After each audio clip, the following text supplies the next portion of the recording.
pengadilan pajak kini memasuki sejarah baru dalam peradilan di Indonesia, di mana setelah lebih dari 20 tahun sistem pembinaan perpajakan mulai dari organisasi, administrasi, keuangan ini berada di bawah naungan Kementerian Keuangan dan juga Mahkamah Agung. Nah, mulai 1 Januari 2027 mendatang, nantinya semuanya ini akan berada di bawah naungan Mahkamah Agung. Nah, tentu putusan ini merupakan tindak lanjut putusan dari Mahkamah Konstitusi untuk mengakhiri dualisme kelembagaan yang telah berlangsung selama lebih dari 2 dekade dan untuk memperkuat independensi kekuasaan kehakiman terhadap sistem pengadilan pajak di Indonesia. Nah, untuk lebih lengkapnya lagi, saya akan bertanya langsung, sudah bersama kami saat ini Hakim Agung Kamar Tata Usaha Negara, Profesor Yodi Martono Wahyudi. Selamat pagi, Prof. Yodi. Selamat pagi.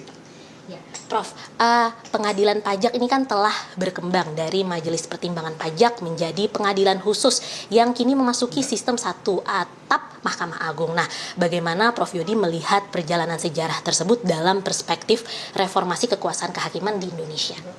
Baik, jadi kalau kita lihat perkembangan pengadilan pajak dalam rangka reformasi peradilan, khususnya di bidang pengadilan pajak, sengketa pajak pertamanya ditangani oleh Majelis Pertimbangan Pajak atau MPP dan berkembang sampai tahun 1997. Ya, itu ada Undang-Undang Nomor 17 tahun 1997 oleh Badan Penyelesaian Sengketa Pajak atau BPSP, di mana kedua lembaga tersebut masih di lingkungan pemerintah dan akhirnya berubah menjadi beralih ke lingkungan yudikatif, lembaga peradilan, sejak lahirnya Undang-Undang Nomor 14 tahun 2002 tentang pengadilan pajak. Inilah merupakan putusan nantinya yang tadinya putusan pejabat tata usaha negara menjadi putusan peradilan dan merupakan hal yang menjadi dasar dalam pengembangan berikutnya setelah adanya putusan Mahkamah Konstitusi, karena di dalam Undang-Undang 14 2002 tersebut, khususnya pasal 5, itu masih adanya dualisme. Nah, dengan putusan Mahkamah Konstitusi ini, sekarang baik pembinaan tenaga teknis, yaitu mengangkut organisasi, administrasi, dan keuangan, itu sekarang di bawah Mahkamah Agung semua.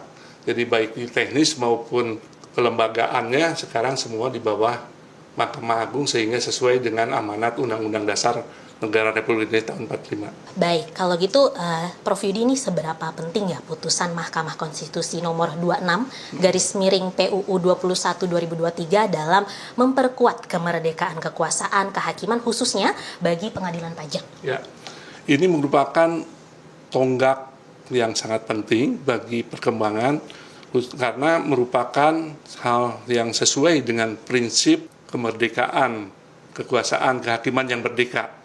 Ini merupakan dasar dan momentum bagi pengadilan pajak dalam rangka penguatan kedudukan maupun juga nanti diharapkan adanya penguatan terhadap kompetensi baik itu hakim maupun juga para aparatur, sehingga dengan demikian terhindar dari suatu konflik kepentingan. Baik, terima kasih Prof. Yodi atas penjelasannya. Selamat melanjutkan aktivitasnya kembali. Baik, terima kasih.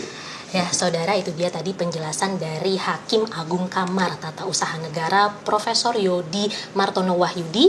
Dan tentunya perubahan ini bukan hanya untuk mengakhiri dualisme dua lembaga saja, tetapi juga untuk memperkuat independensi kekuasaan kehakiman dan juga pengadilan pajak, dan juga untuk meningkatkan transparansi dan menciptakan proses pengadilan pajak yang lebih modern agar lebih transparan, modern, dan juga meningkatkan kepercayaan masyarakat terhadap pengadilan pajak di Indonesia. Medina Andas, Adini Anissa, Kompas TV, Jakarta.